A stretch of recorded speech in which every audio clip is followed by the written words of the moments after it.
The Let Me Be Frank podcast is proudly sponsored by Glenwood. Glenwood are the UK's leading construction industry debt recovery agency. Remember, no win, no fee with Glenwood Debt Recovery. Find out more at glenwoodconstruction.co.uk.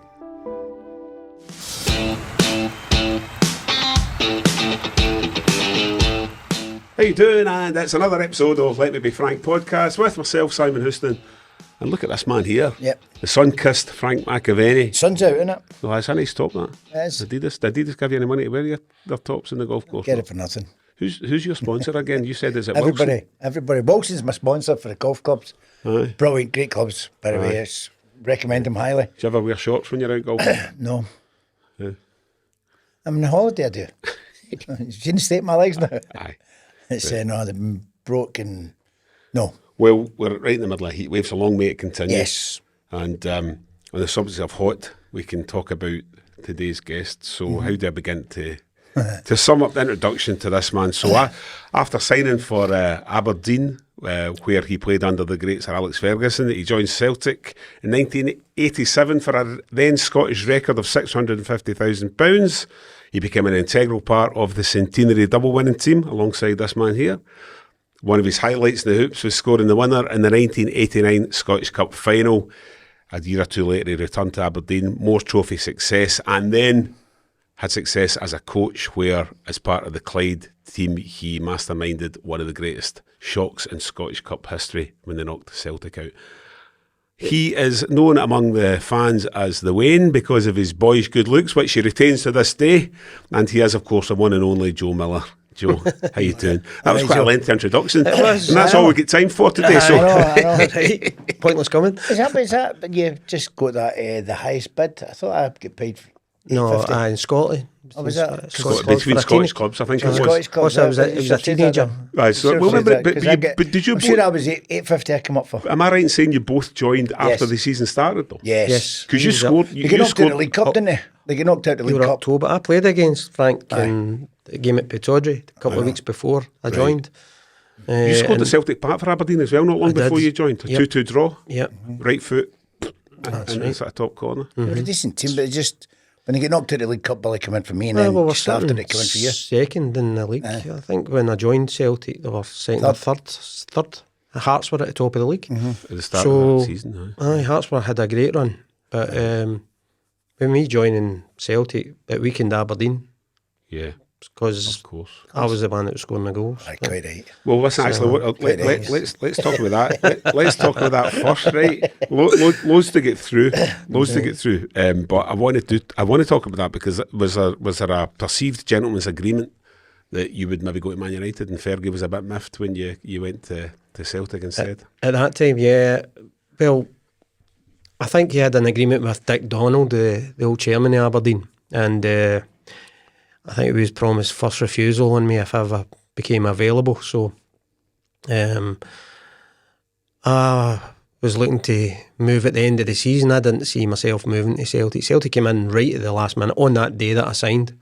I never seen another Scottish club coming in for me. But there was interest for abroad, there was interest for Liverpool and obviously for Man United, and they were making it known in the papers every week. So I was just sitting there, just playing my football every week, and then after I signed, the following day's papers, Sir Alex was voicing his concerns. He was saying the shackles are off, and he was coming in for the Aberdeen players, and then he was going in for Alec and Jim Layton. Aye. As a result of me moving, because I think he had an agreement with Dick McDonald that he would get first refusal on me, and then I never. So the new chairman, that. So the new chairman. No, it was old chairman Dick Donald, and he passed away several years later. But it didn't stop Sir Alex coming in, and he took Jim Layton to Man United as well. Yeah. So, and he tried to get Alec. Try to get me some man. Aye. With McDougall. He read the script. No, it was. Listen, you and Frank, you loved Frank. I know. Frank was. The two Franks I played with were different class. Him as well. Aye. So did you didn't play with Frank McAvennie? Was he just before you? No, I never played with Frank McAvennie. No, Probably good, right? Just him and McDougall. Aye. phenomenal strikers. That was enough from shortly after you joined. No, wait a minute. No, hang on. Did you play in Goldilocks and the Three Bears game? No, I didn't. Right, I didn't okay. play in that After game. that. He joined you were in October, I think. He joined in October, and I joined in November. 4 games or 5 games. So, into it, man. had you been on the pitch at Ibrox, would you have done what the rest of his teammates didn't do and ran actually away. backed them up? Oh, aye, you'd have flew it in there, aye. I might have bounced off them or something. I jumped up and headed them in the kneecap or something, you know. Aye, but he'd have given us away. No, we would have been in a bit because that was what we were like. Aye. It was like that every day in training as well. Big, it was funny. When he first came in, we all knew he was coming in, we didn't know when. And we got told he was coming in first day training, he'd signed, and he was coming in. So I went across to the shop and bought a wee 7-year-old strip. 7 month. It was a baby stuff. 5 and 7 or something, and it was that size. And I hung it up, and it was hung up in the shorts and the socks and all. And wee Granny started laughing. He went upstairs and he brought a high chair down. He's put it beside her, so he's come in, he's getting introduced there, he's going, fucking funny, yeah. I know. But remember in those days as well, Welcome to Celtic. because obviously only an excuse mimicked you, but they did you as well when it was the radio version of it. Have you ever listened to it? And they had you as a wee boy playing in the swing. That was it. Tony Roper did it. Aye, Tony Roper. I heard the one that was Comedy Jones. I remember the one we were all absolutely killing ourselves laughing at. I fell off the chair when he says they heard the boys were talking and then they heard this wee crying in the background. And he says, who's greeting? Oh, it's wee Joe. Who's rang me, Joe? I fell. And then it was just, that was class. That nickname, the Wayne, that was only Jenny. It was only Jenny. That was only supporters. Aye. But it started with Jenny. She was, God rest her, she's passed away recently, but she's the one that started. It was a boyish looks I had, and Jenny passed away a few weeks ago, God rest her, and we were friends for about all that time since I first met her in Celtic Park. But she was the one that said to us when I got a man of the match, I think after the second week or something, I joined and I was upstairs getting in the lounge and she says, oh, look at that. She said to her man, look at him, he's only a Wayne, you know. So that kind of stuck. She always called me that, and then every time I'd go into Ginty's, you know, and she says, oh, there's a Wayne in. Because I mean, I put the word in my WhatsApp group with my mates last night. Right, any questions for the Wayne? Everybody knows who it is we're talking about, you know. It was. I'll go to everywhere, you know. I had to take my driver's license, my library card to get into nightclubs now. We had some fun. It was good. It was all good banter because the boys just kept it going, and if you couldn't take it, I mean, that dressing room was phenomenal for it. That was the most important thing, the atmosphere in the dressing room and the camaraderie. I mean, I remember going to see Mill for the first time and I got my room key off a wee Scotty and went up and there was a cot bed in the room.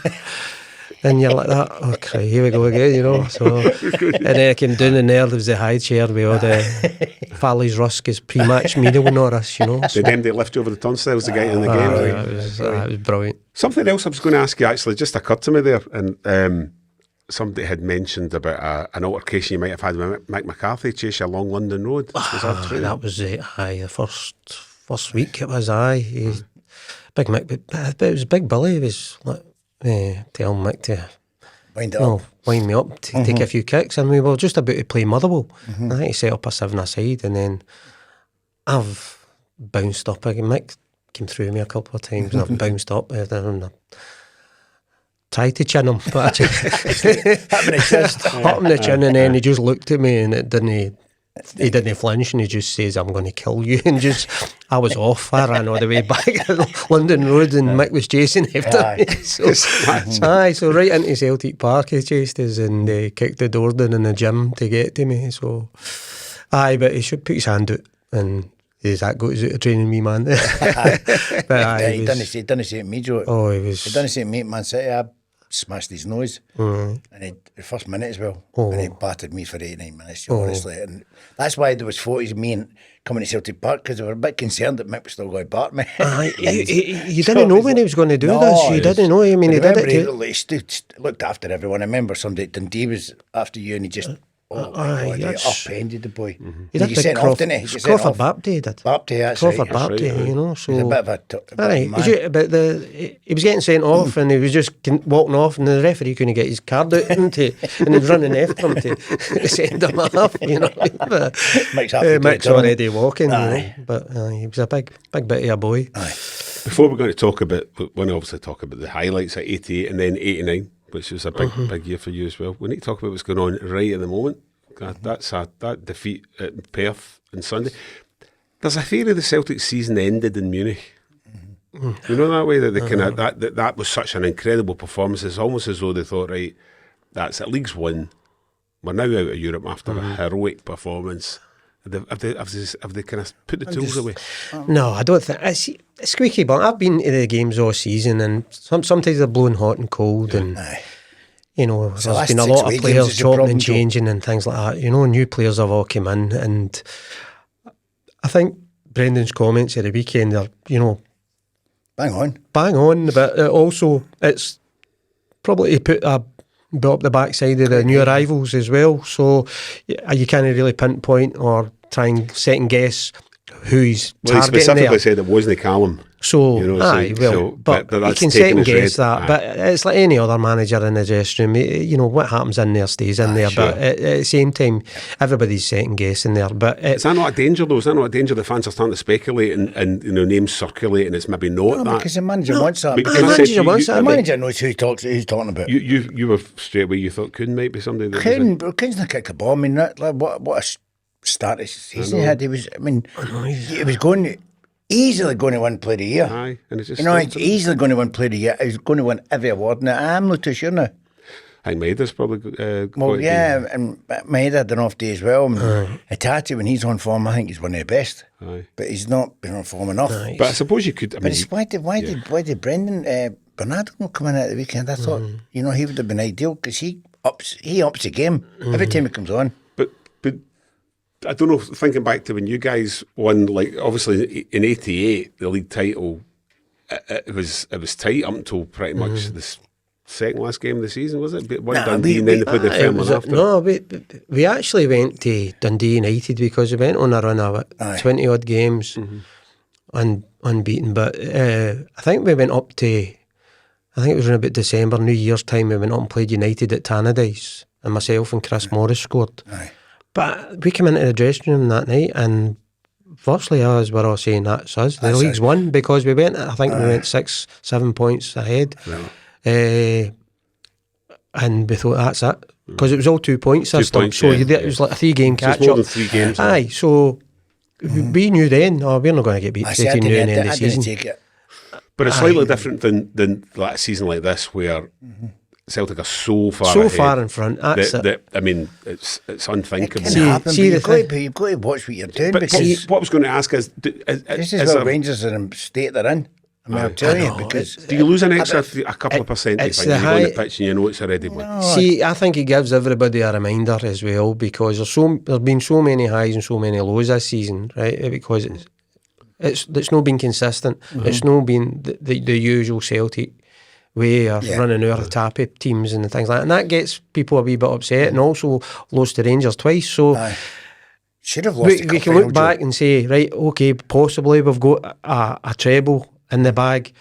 We've had a good run in Europe, which we don't normally have.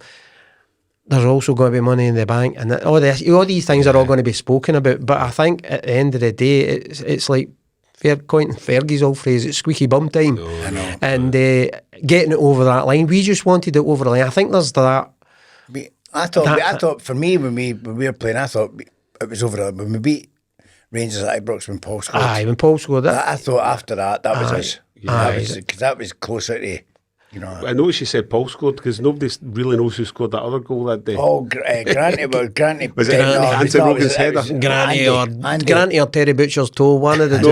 No, that's a different game. When Rogie Rogie headed headed it off off off Andy Andy's, Walker's yeah. chest. Aye, that's right. Andy knew nothing Andy about it, but he shouldered says he it. did. He says he did. Andy says he was brilliant. Just did. But I think it's just about getting over the line. But that means So, Joe, one thing supporters never says about us, we never the effort was always there. That's we may have right. had a bad game. But I think that's the point know, that we may have I had think a that's the bad- point. everyone's entitled to it. I think that's the point. I'm sure what's going on in the dressing room. Brendan Rodgers isn't a stupid manager. I think he's pointing fingers and saying that this is what's required. Definitely. But he's also thinking too that the support our planning title day is going to be, was going to be one against Kilmarnock. Sun shining. They can do all their razzmatazz, everything they want to do, celebrate out in the streets of East End, and then inexplicably against bottom of the league. I think what upset everybody, even though Sunday's result was bad, but losing to Rangers at Celtic Park there a couple of weeks ago, terrible. We were expected. I think everybody was expecting to beat them. I mean, I've not missed any games this season, no many, apart from Sunday's game there. But I'm saying, the Rangers game, I was very confident Celtic were going, and they didn't turn up. But it just shows you that when we went to Ibrox, you had important players out. You had Carter Vickers and that out as well. So over the past even couple of seasons, important players, key players, and Celtic haven't played well. No. Callum was out the team there the last game at Parkhead, really, and that was really noticeable. So that's what I'm saying. It's been an indifferent season, but it's not been the usual season. And Celtic fans are saying, well, we're not entitled to go out and beat teams 2-3 all the time, but at the same time, they should be doing it. But there's also an interesting point that was made before we started recording, that a lot of Celtic fans at the moment kind of think that Celtic started by Martin O'Neill. And now, so if you look at social media since Sunday, some of the overreaction to a season which will probably have a very, very strong chance it'll end with a Celtic treble. But you get some of the comments, some of the reaction to losing was just ridiculous because so is there an entitlement? Is that an entitlement? Is that just entitlement? But see, to be honest, I'd rather be a Celtic fan right now, enjoying every minute of this. But there's good and bad, but we'll get a treble in the bag. That's the way you were looking at it. Nearly. Yeah. But at the same time, you can't afford any slip-ups. But it's six there's away games. I think Celtic's capable of a resetting. And I think so. Definitely. The manager just came out and made a statement. I'll look at that in the summer. He just flung that gauntlet down to He flung and also, there's been a change. I'm playing for my place. There's been a change of personnel, plus everybody's looking towards... I just don't think it's who are we going to sign and who's coming in next year and all this kind of thing, My biggest fear for Celtic, not a fear because we won a treble, but at the moment we've not got any grip, we've not got any steel in the middle. We've not got anything. Callum controls the game great, but when they're all going forward and they get the ball and they come in the overlap, nobody's there to put their foot through the ball, stop the game, get it stopped, or take a... It's always Scott Brown or Neil Lennon or we Roy. The spine of the team was always good. I've always spoken about the spine of any team. Every team that does well, no matter it's spine through a team. Whatever wins the league, then it's in England, Spain, even up here in Scotland. It doesn't matter if you've got a good goalie, centre halves are strong, good midfield, and a good striker. The rest is all going to filter in. But if they're playing another game regular, our spine was really at the time when we played. You had Big Packy or Alan McKnight and goals. Two good goalkeepers. You had Mick McCarthy and Big Whitey and Roy even dropping in there sometimes. Roy in the midfield and Paul McStay there. Well, I'm Granty sometimes. And then you've got him and Andy up front banging the goals. So the spine of the team is doing it. But it's the same with all the decent Manchester United teams and Liverpool teams, right up the middle of the park. But it's ifs and buts. A bit slow and lethargic at the moment for me. It's just keeping the ball and... We do need that. We need a bit of an animal in there. I know, I need somebody in there just to... I mean, Paul used to get it. I loved him, but obviously speaks highly about him. I don't know I'm making an apology about talking highly about him, but when he got the ball, he used to change the game because he'd run at somebody with the ball. And that way, if you've got a defence there, somebody's got to come out and get to him, which leaves space for the strikers to move. But sometimes I see Callum running and somebody comes out and then the strikers don't move. They're all waiting and the ball coming in at feet. And I just think it's lethargic. I think it'll come. It's just the fact that everybody... I think we're good enough players.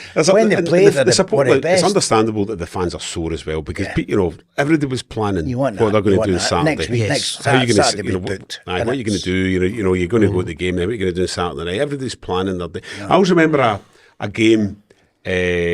I think it might have been under Martin O'Neill, but there was a game where, in fact, it was the first title under O'Neill, so they won it. Celtic won it against St Mirren. Tommy Johnson scored, and it was just, I think it was even before the split. But in order to win it that Saturday 12:30 kickoff, they had to beat Dundee midweek, and it took a Mialby header in injury time, I think, to get the win in order to win the league. Then, That's great, and I remember the whole place going absolutely tonto. A big part of that reason was Trophy Day was on, you know, and you weren't going to win the league away somewhere else the following week. You know? So the fans get the opportunity. We could have won it at Hearts, couldn't we have? I could have won it at Hearts, but it's when it's even it's tight. The league's tight, and you've got somebody chasing you. But Celtic are so far in front just now. Do you know what I mean? So they've got the luxury of choosing when they can. The very fact that actually Rangers, the very fact that Rangers want to watch that. The very fact that Rangers slipped up on Saturday against Hibs, you know, that was the big expectation. No, that's it. Just as well they're not better than what they are, because you know what I mean. Well, there's a point. So obviously you've got a few admirers among the Rangers support because of the podcast. You know, thank you. Aye. I'm no better. I'm just no. There's one or two, because obviously we had episodes there, particularly the one when Tam Cowan was on talking about Andy Gorham and so on. So there's quite a few Rangers fans following it. So they're playing Bilbao at home tonight, and this tonight being Thursday. They do all right in Europe. Are they a counter-attacking team? They're doing all right in Europe. I mean, they're definitely a counter-attacking team. It's a counter-attacking team who even look uncomfortable playing at home when the pressure's on and they've got to break teams down. Well, I noticed it straight away that the Celtic Rangers game, ball got rolled back to keeper and he just launched it and they just pressured and won the second ball, and that's what they done. They played in there, and I'm thinking, well, that's some Celtic's not used to, and it worked. It did work. You know, they just put the pressure on. Yeah. So maybe that's, you know, he's not as daft as what, you know, everyone thinks he is, wee Barry, but he's done well. And for me, when he took off the guy in 20 minutes, that showed the whole team. I thought that showed the whole team. Yeah. Don't mess with me. But, you know, and then it's fell away again now, innit? And it's fallen a wee bit, and also, I mean, I think if they were to get knocked out, listen, he's only there to make up. He's only there to end the season. There's some people who think he will get the job. I read a piece in the Daily Record. It depends on the 49ers, Simon. I think if whoever's coming in will pick who's the manager. Yeah. I don't think it'll be anything to do with. But I think that's a good team they've got. I mean, backroom staff, they're off well in the game. They're all knowledgeable in the game. Right. So. Right, we'll move on because Joe's uncomfortable with this. I know. We'll go back. We'll move back to the East End of the city, right? Before we do that, quite a reminder to everybody, please do continue to subscribe. We're very pleased with the numbers, really good subscription, and it's free to do it. Nothing. It's as long as the time it takes you to pretty much click subscribe on your phone or on your screen, and follow us, please, on Instagram, TikTok, Facebook, all that kind of stuff. And all the usual stuff. And we'll continue, as we always say, deliver brilliant guests like this man in the studio with us today. And so, back to 1988. Frank was reminding us about a chance you had, a header in that final against Dundee United. Just one chance. I think if you watch it again, I had a hat track before half time, nearly. You headed it narrowly past the 6-yard box. No, you never got it. You were coming down as a ball. The ball mistimed your jump. The ball moved. I got too high. First time in my ever life. I was going to say, first time in my life I got too high, but. No, it just kind of dipped at the last minute, and then it was like sunshine. But as it came towards me, it looked as if it was going to hit me straight in the beak, and I just headed it down, and it just went bum down. But I was trying to get it in the corner, but it was up too high. So I watched that several times. I think I could have scored two. Through as well. I was through as well. Could have been no different. No. Two cup finals, you could have been. I was saying, I knew you would score. I know. Anyway, so. But that must have been a kind of strange time for you as well, being a striker, which you always believe yourself to be, and then having McAvennie, Walker, McGee to contend with. So you were kind of that was the thing. I was doing well at Aberdeen as a striker. Ever since I was a young boy, I was a striker. So pitched in that season before Sir Alex left. Pitched in, I think it was about 12 or 14 goals, I think it was. And then Sir Alex left, so he was... And then I got a bad injury to my hand. So then I came back the following season, and then that's when I was nicking in me a few goals. And when I joined Celtic, I kind of... I I had a discussion with Billy at the time where I was going to play. Where did he see me playing? Because I knew he had Frank and Andy and Matt McGee there, so every one of them's on the Scotland squad nearly. So you're saying to yourself, where am I going to fit in here? Aye. You know, so what's your plans? And he says, I see you playing wherever you want. You can go left, you can go right, play around about them off the front. And that was that was the way I approached it. But then I went out in the debut against Dundee, and him and Andy have scored 2 and I've scored the last goal, make it 5-0. It was a dream debut for me. But they've banged in goals, and then we went to Motherwell the following week. And that's where the chairman, one of the directors, thought it was Willie Miller. He said, that was a laugh as well. So we went to Motherwell, but the first 6-7 weeks I had cut my own throat because I was never going to get back into the middle so long as him and Andy were scoring, and I was doing all the donkey work and providing them with crosses and goals. So very well, that was them. Both of them were just hitting everything in the back of the net. So, and we were flying at the time. We had that cavalier approach as well. We did this thing with Ange a few years ago, and we never stopped. We never stopped, and we just kept going at teams. And try to run over them and get as much of the ball and run at teams and create as many chances as we possibly could. So that cut my own throat in a way to get back into the middle, but it did come later on. You get chances at centre. I got my chances. So the 1989 Scottish Cup final, loads of things to discuss about that. But if I'm not wrong, Mo Johnson had come back.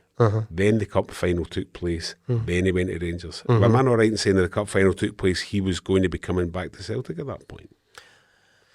Maybe this double check the history, right. I think it was. It was. So you're playing centre forward, and you kind of thinking at that point, well, the week before we played St Mirren, and he was at Celtic. Was that posing for pictures or whatever? That was the plans. He was in at Celtic Park with Karen, his wife. So. And then he came in the team bus to Love Street, and we won 1-0 there. The week before that, I had scored against Hibs. I only got my chance at centre forward though because he'd left, and then we went to Aberdeen 3 or 4 weeks before the season finished, and Andy damaged his eye. He got kicked in the eye, right. So he got taken to hospital and he damaged his eye. So that was him out for the rest of the season. And then I got my chance with Matt McGee up front. And we kind of hit it off because we played with each other at Aberdeen as well, so it was quite comfortable. So Mo Johnson was on the team bus going to Love Street. So as far as you're all concerned, he's coming back. There's not going to be any hitches. This is happening. Obviously, it was days before mobile phones and whatever. So when he ended up going to Rangers, did you have any opportunity to speak to him about it? Or he did. He was on our table when we won the cup. Yeah, but I mean after the cup final, we went to the Albany Hotel. There was the annual Players PFA Awards, and Morris was on our table, and we had the cup there as well. And that's where I got I was a wee bit plastered at the time, and that's where Andy Cameron says, he was trying to quiet me down, and he says, "Here, I shut up, but you scored yesterday."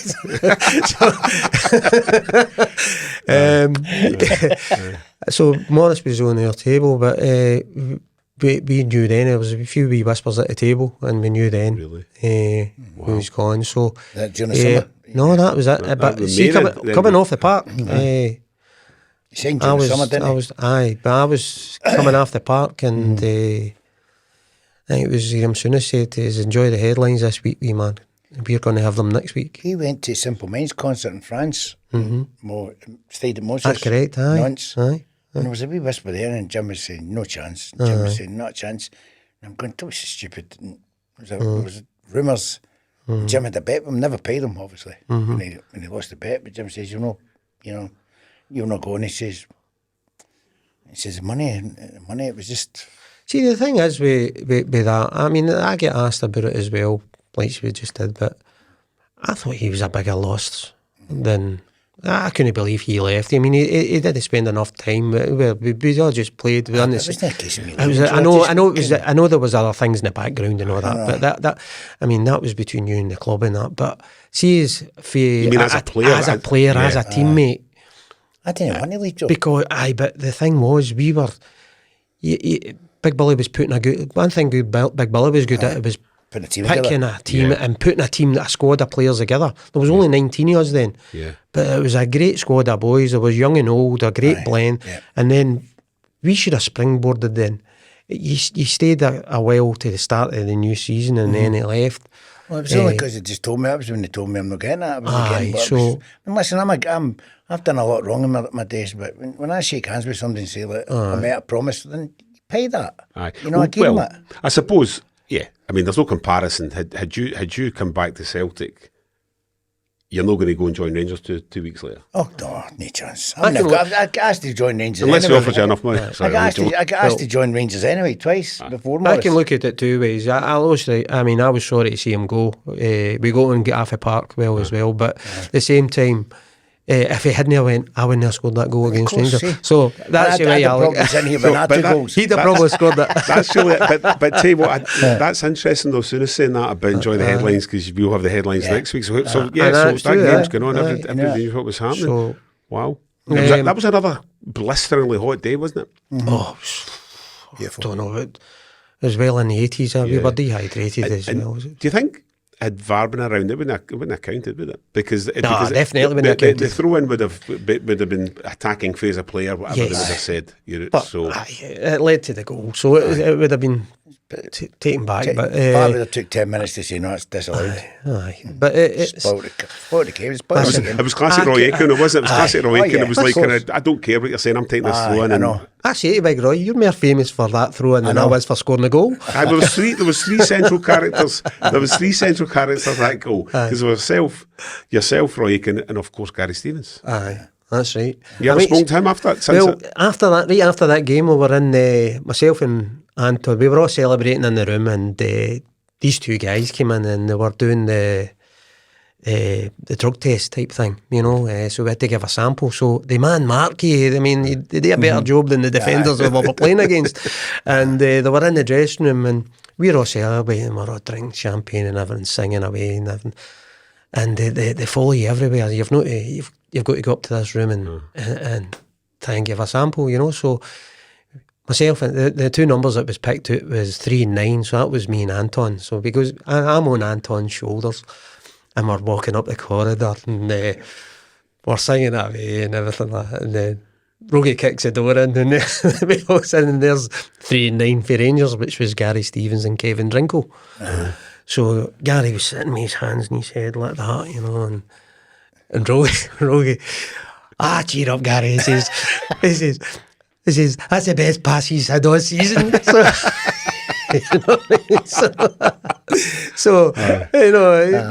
That was just typical Rogie, wasn't it? So, but we seen the tables were full of drinking champagne and everything. So I says to Rogie, well, don't rush too quickly. As a wee reward for having to do your sample, but we ended up late anyway because there was myself, Rogie, Chris Morris and Big Whitey and Brian Scott. We had to go to the hospital after that. I was getting an X-ray in my arm, I think.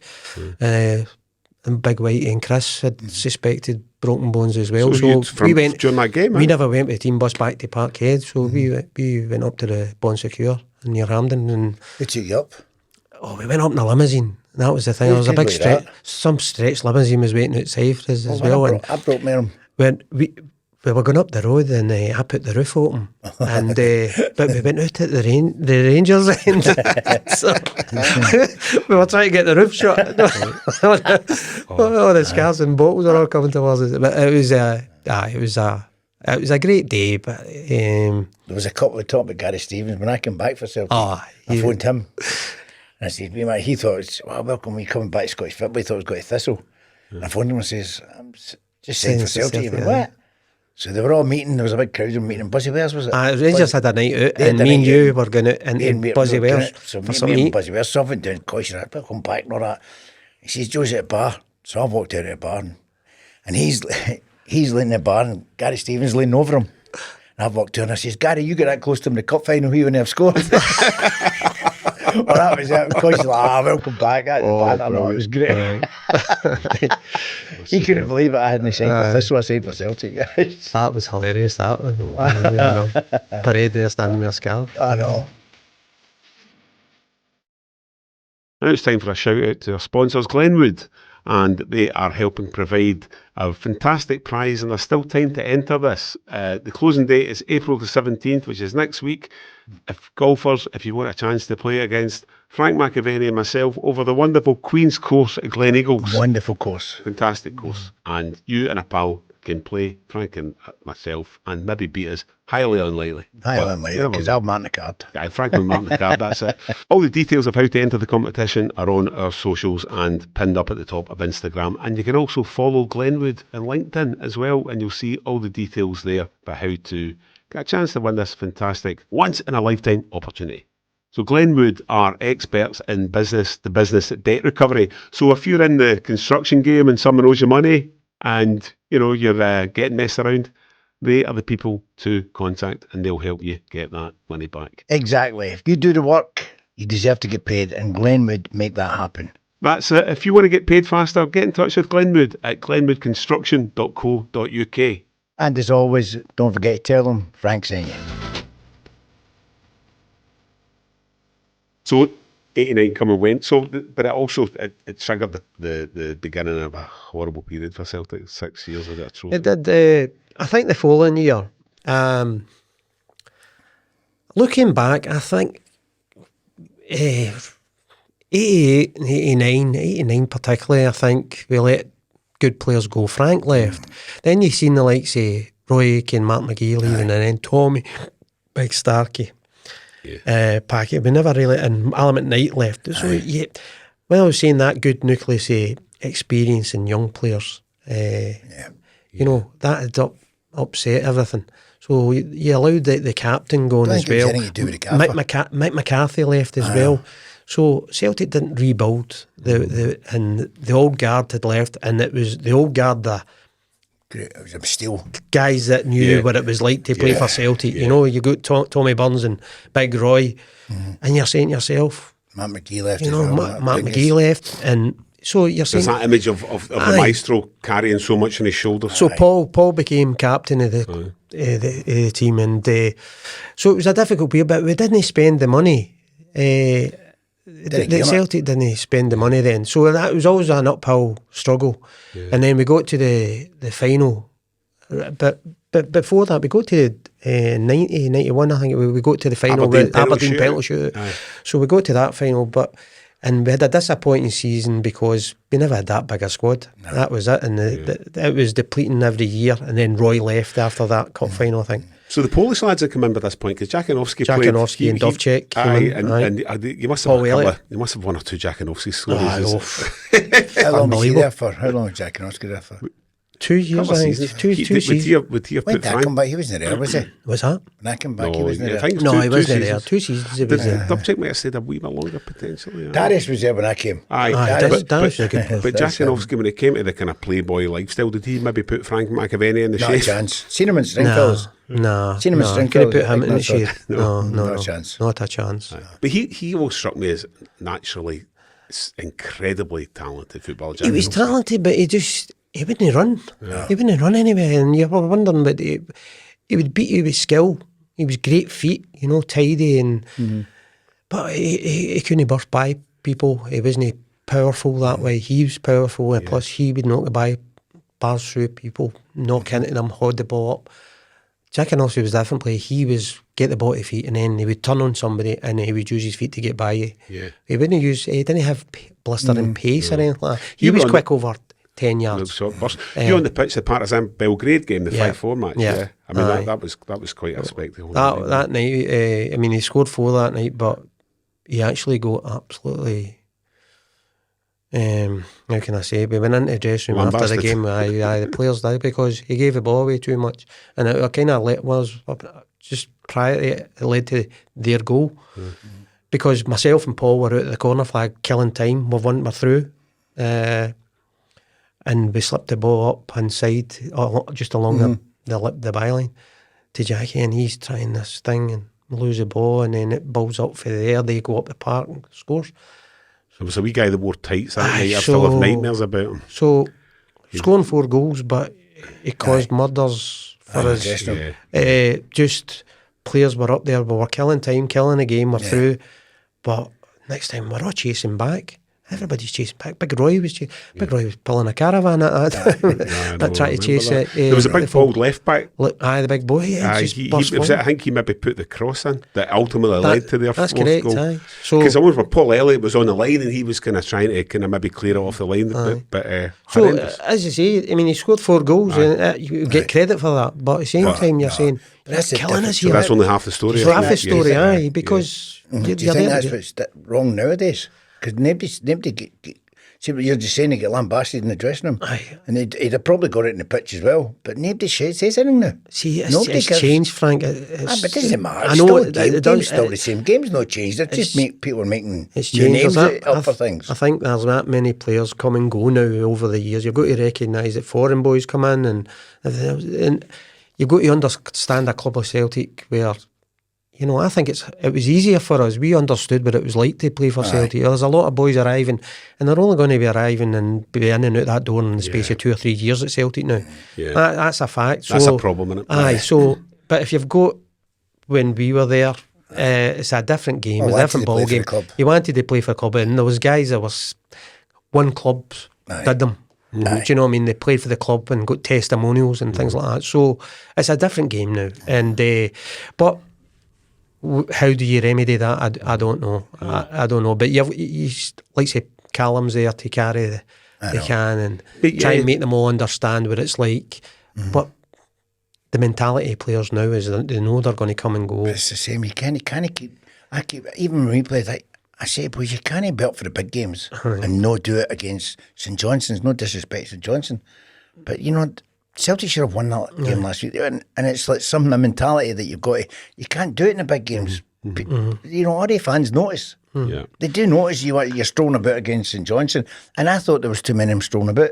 You know, but it's known what it's like to play for Celtic and play for the fans. That's the thing. It's playing with that passion, that heart.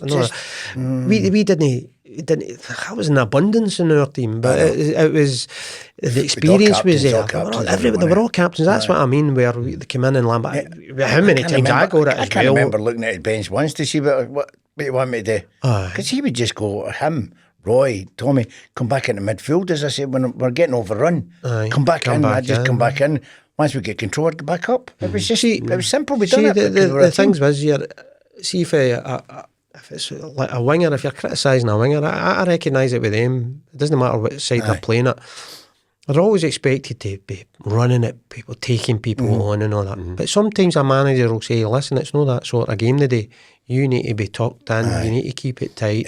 Then, once we bear this team down a wee bit, then we can maybe get in behind players. Then you can go at them, do your job.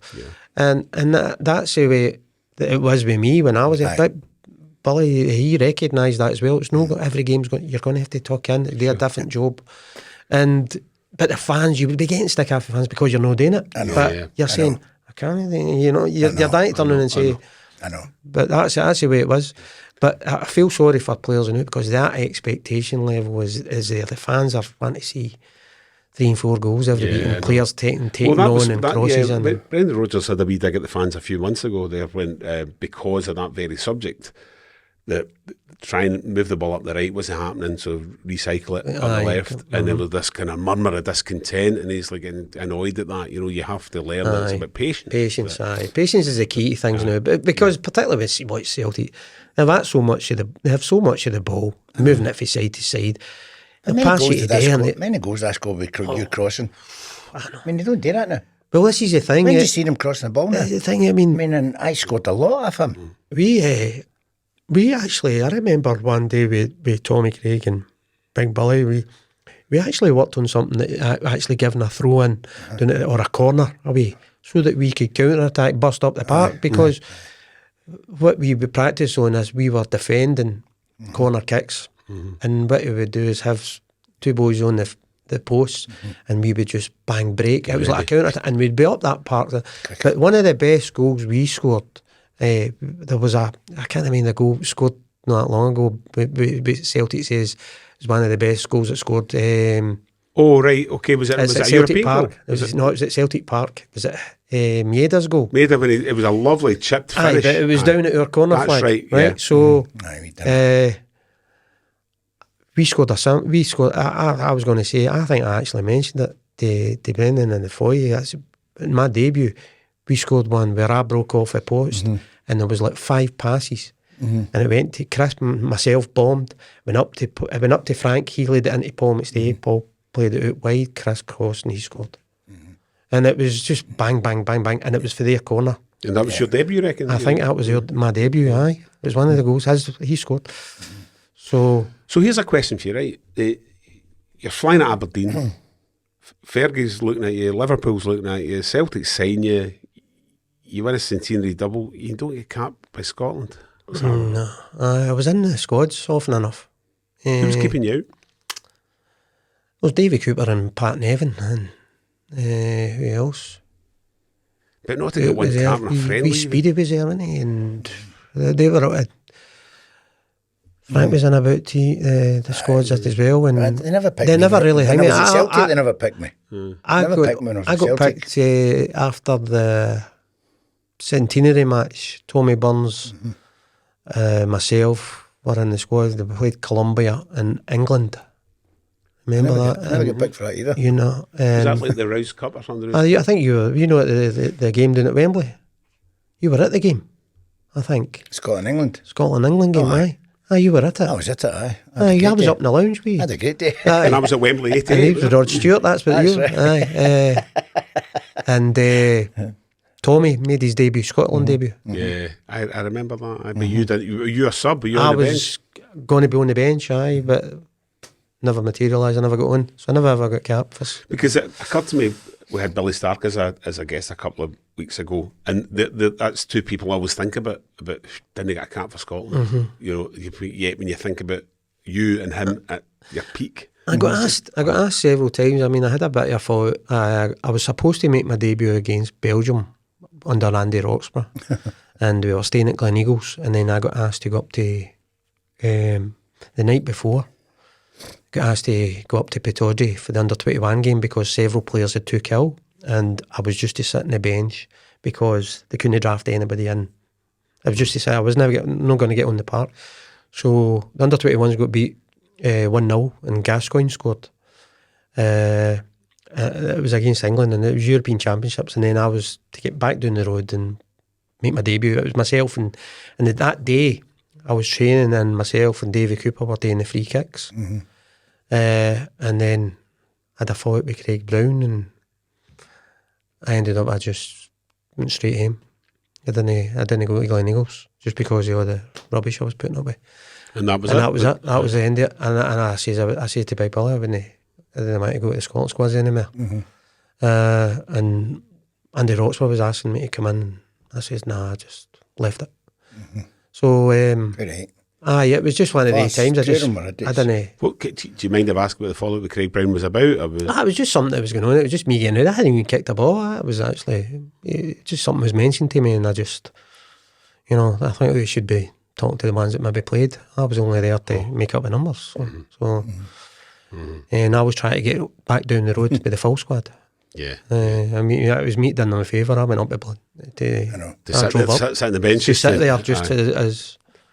But anyway, it was all by the by. But and I remember Big Billy phoning me 2 or 3 in the morning. It was when I eventually got back, and he says, "What happened?" I told him, and he says, "You're quite right." So that was the end. I says, "Just leave." Never ever phoned me at 2 or 3 in the morning. But you were still you're still in the nightclub. It's just ringing out. You still had to phone the Cotton Club if we wanted to get you. The Cotton Club, that's a blast for the past. That was a great hunt. So time's moving on, but still a bit of time to talk about your post-Celtic career and your coaching career as well. But that day with Clyde, with Roy Keane's debut for Celtic as well, what's your recollections of that? My recollections are the sun was absolutely splitting the sky, and Boric was blinded for the 90 minutes. I'm sure there's other reasons for that. Sure. Well, see that season, that was like my first job. I came back from Australia. I was over there for about 5 years, and I came back and I did my coaching badges, and I got asked to take the Clyde job. But apparently, I don't know, some sort of mix-up anyway, and so was Graham Roberts, be another director. So they were desperate because they never had anybody to take the team. So I did something that I did in Australia, was I held these trials, and I think me 200 and we had 2,500 applications in, and I took about 200 young boys to try to make a team, because there wasn't one single player at the club. So I held all these trials, and eventually I put a squad of 20, and I also picked out boys that were released for clubs like St Johnstone, Hibs, Dundee, Rangers, Celtic. So managed to gel a wee side together, and they were all 19, 20 years of age, but they were good enough that they were going to do something anyway, and all it needed was a wee bit of coaching and things like that. So formed this team, they were going great, and got some opposition. The first game I got was at Man United, and that was the first game, because I got Sir Alex to bring a side up. I thought it was going to be a reserve side. He says, no, I'm bringing them all, a lot of them. So I went, oh Christ, I'll get my calculator out here, you know. But boys done great, and our goalkeeper, and even Sir Alex was, who's the centre half? We'll need to keep an eye on him. He was very well impressed. So we had a good season. We were off the flyer, and we're sitting second. And then I went to watch Celtic. We drew Celtic in the cup, and I went to watch them play against Falkirk midweek, and then Hearts on the Saturday, and that's where Bobo Baldi and Petrov got injured. And then I went, oh, we've got a chance here. Dewey's going to be... When did you learn that Dewey was going to be playing? Then Roy Keane was coming in, and it didn't bother or didn't faze me, because I was saying to myself, Roy Keane and Neil Lennon, who's going to play? Because the two of them are very similar. They were very similar. So where are they going to play? They'll be running into each other. And John Hartson and Sean Maloney, and then they brought in this Dewey, and going, honest to goodness, I'm saying, no, we'll get them on the outside, the day, and get down the wings. And we did that. And we got a couple of goals disallowed and missed a penalty. It should have been 4 or 5. It was 2-1 going on 5 or 6. 3 goals are disallowed. 3 goals. I watched the highlights of that game fairly recently. Missed a penalty. 2 were chalked off. That's correct. In the first half, and another one was chalked off in the second half, although that one, I think the flag was up. That was it early enough, but the Tom Brighton one was... I mean, where he's just shoulder to shoulder. Clyde looked like they were going to score every time. Up the part. So we did it. But Davy Proven came to me, he was up watching, because this group of young boys had been put together, and it was their chance. And I says, so I went in and spoke to the boys and says, this is your opportunity. The whole world's going to be watching. I says, this is it. Go and enjoy yourselves and just follow the instructions, do your jobs. And Davy Proven came up to watch the training and said, how do you think you'll do? He says, keep it down to 2 or 3. I says, nah, we'll score more than that. And I was just laughing with him, and I'm saying, we'll score more than that, Davy, I says, so. Did you have any interaction with Roy Keane that day or after the final? Well, the pressure was on. I thought that pressure was taken off. The Clyde players, all young boys, and nearly every one of them was all Celtic fans. That was the thing. And they were brilliant, and as you say, ran over the top of Celtic that day, and Celtic had no comeback. But Roy, obviously very disappointed. I even came on that day. I came on the last 10 minutes. That's right. Actually registered as a player, because the boys were just that wee bit of experience of killing the game and getting it out the park. Didn't matter, Rosed, wherever. So he say I used to cross it into Rosed, but no, just to kill the game, kill time, and that. So the Wayne was looking after real Wayne's. So that was we did well that day, and then so then we also drew Rangers that season at Ibrox, and if it wasn't for a goalkeeper, we'd have knocked Rangers out the cup. Whether we went extra time, got beat with Rangers in extra time. But it was a great season for that group of boys. You ended up getting the job on your own, didn't you? I did go at my own, so took them to the first final in 50 years with the Challenge Cup final. And then there was a lot of teams interested myself to take them. I interviewed for the Motherwell job in Oldham. I was getting interviewed for them. Livingston were wanting us as well. So I ended up, I drew a line in the sand and walked away from the game. So how do you feel your time now? I'm enjoying going to watch the games. I love Are you like a Celtic supporter? I've always been a Celtic Do you know, supporter. but Brian McClare sits a few seats behind me in the North Stand as well. It's quite interesting to see him. He's just so sort of nonchalant. He just wanders up. Aye. I mean, do you recognise him now? well, with the big beard, beard and that, stuff. But aye. you just see him like wandering up at half time, or before the game's starting. It's just like, and a lot of folk. I don't think that many folk know who he is. Just because how he looks. Aye, I see Brian quite a bit as well, so he's a great lad. Good boy, isn't he? What I did years ago, I started the former players. I tried to start it, to be honest with you, and Frank, we were launching it, but that jersey with all the names, loads of names on it. Aye, I got that made. Aye, for that was done. That went well for charities and things like that. We were playing five-a-sides and donating jerseys and things like that, and it was going great. And then, but Celtic never embraced it as the way you should have. I think I think you should. All players, the ex-players, should be round about Celtic Park, as you said there. Nobody recognising Brian McClare, but he should be. No. That guy's phenomenal for Celtic. Not a former players thing. We don't. But you were central to establish the Former Players I Association. did, Is it just because I fizzled out a wee bit? No, now? what it was to bring the ex-players back into the fold. That's where it was originally done. Because was it to maybe look after what guys had maybe fallen in tough times? Yes, it was. But hopefully we could have built something up where some of the big clubs down in England did it as well, where they had a good former players association where if, say, Frank had needed a hip operation, we could cover it. We could raise enough money and cover it, and look after the former players, but also get them out and interact with all the fans again. It's no the way the game is now. You can't send current day players. We used to go out every 2 and 3 nights a week. Big Billy would come in with a folder and would be going everywhere, Springburn and Greenup, or the Celtic supporters clubs. But nowadays you can't send a current day player because there's so many games, 2 games a week nearly. Yeah. So it'd be better. My idea of that was it'd be better to send Some an ex-players, get the legends there. And then also we were playing legends matches, and it was keeping the guys from a mental point of view, thinking I'm still involved. Because when you give up the game, it's a big void. You're no camaraderie as well, having a band of you're not in the dressing room anymore. You're not running out in front of 50, 60,000. That's a big thing to deal with. You're not earning the money you used to.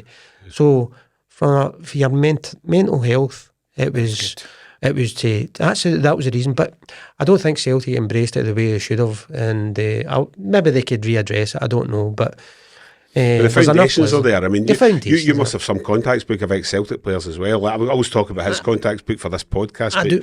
Well, after I started that, I put a text message out to everybody, and within a fortnight, I had 100 and odd names. I'm going, wow. Used to go watch him. Oh my God, it was incredible. They were all for it. There was about I think it was 109 players. Do you think as well that every single person who plays for Celtic, that's the highlight of their career? Right, I'm maybe going to remove Van Dijk from that, and potentially Henry Larsson. But if you think about it, you're never ever going to go. I mean, when you play for Celtic, when it comes to supporters. Frank will say that the size of the club. Listen, he'll say it, and I'm going to say it as well. You don't realise how lucky you were till you left. When you leave and you go, oh wow, why did I leave here? He didn't want to leave in the first place, but he missed it. But he got the opportunity to come back. That was the same as myself. I went, wow, but you're still sometimes situations. I mean, there's but it's a great feeling, Simon, to walk through that door. Not a lot of people can handle it. And then walk through that door. It's a big. You need a big thing. The thing is, if you're a Celtic fan as well, the majority of us were. It was easy for us. It was easy. Because your pals are in the stand, your family's there, you're playing for them, and that passion just because I think of people like, I'm going to pluck a name out of the air here. He wasn't like a first team regular for any kind of great length of time, but Celtic is absolutely in his blood now. And I think that Mark Crossas, do you know whether you've any interaction with him or not, but just follow him on social media. And like Barcelona youth team player, good career in Spain and various places. But that period they had with Celtic, he absolutely looks upon they realise that it's probably that Celtic now is one of the biggest clubs and organisations in the world. The fan base worldwide is just incredible. So when you do leave, and you've played at Celtic Park, you've played in that stadium, there's 60,000 fans there. For you to leave that, you go, what did I do? Because I think about Ryan Christie as well. We still get recognised everywhere. Yes. So that's the thing. If so you never, that's why as I said, it all goes back to bringing players back into the fold and interacting with the fans again. It made them feel good. It made them feel, because guys, I spoke to guys that had not been in the new Celtic Park. An ex-player, not been in Celtic's. The new Celtic Park, and I could not believe it when I heard. So I think of someone like Ryan Christie, who admittedly goes to English Premiership. He's playing for a club with a stadium and a fan base, a fraction of Celtic's, you know, and think, you know, okay, you're getting them Premiership wages, but you must miss that. You must miss that. Sometimes it's no down to choice. Sometimes the clubs moved you on, or they need to make money, or whatever. I think a lot of the football now is down to money. It wasn't when we played. There was no much a difference between where you were going and where you. There was no. It's recognised. I got £100 leaving St Mirren to West Ham. I got £100 more. That's it. Is that right? I just wanted to play against the best. I knew if I'd done well. Yeah. But I get 4 rises up to Christmas. Yes, we played with guys. Yeah, I suppose West Ham are thinking, right, to take this boy for St Mirren, we don't have to pay him a king's ransom. I know. Listen, we played I just with wanted guys. to play against the best. We played with guys at Celtic who just said, give me the contract. I know. Didn't care what was written on it. Just give me it. Maybe didn't have an agent either. But no, but you would possibly tell your agent, leave this alone. I'm going to sign regardless of what you tell me. I know, that's the way it was. But the game changed. I know. But and the big money all came in around about the 90s. And it started, Sky TV came in. Yeah. No, that's where it's all changed. But I know. Would you see people sitting in the stand now, Joe, and I'm like, you're not interested that you've dropped. You're dropped. And you've not got a care in the world because they're still getting paid big, huge money. I hated getting dropped. I mean, it would never happen much, but you know, it was rubbish. You had 2 subs and all that back then as well, you know, so you had everything to play for. If you were, you know, you were wanting to make sure you were 1 to 11. If you were weren't in the first 11, you were in a huff all week, I know. So well, before we finish, I need to tell the story. You need to tell the story about your Motherwell game. You touched on it earlier when we were coming back.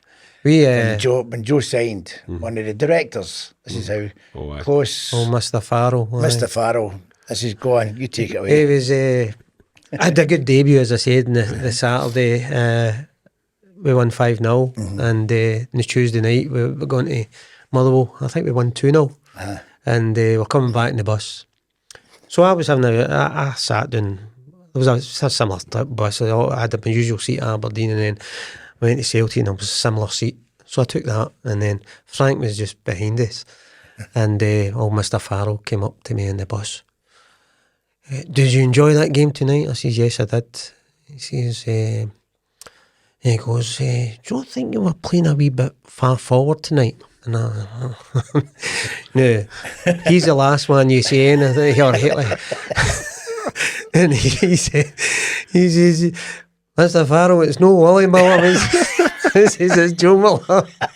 He says he shaved his tie shaft in it. So the whole bus is in stitches now. Mr. Farrell's looking about. He went, it's not Willie. He says, it's hilarious. Fantastic. God rest him, he was a character.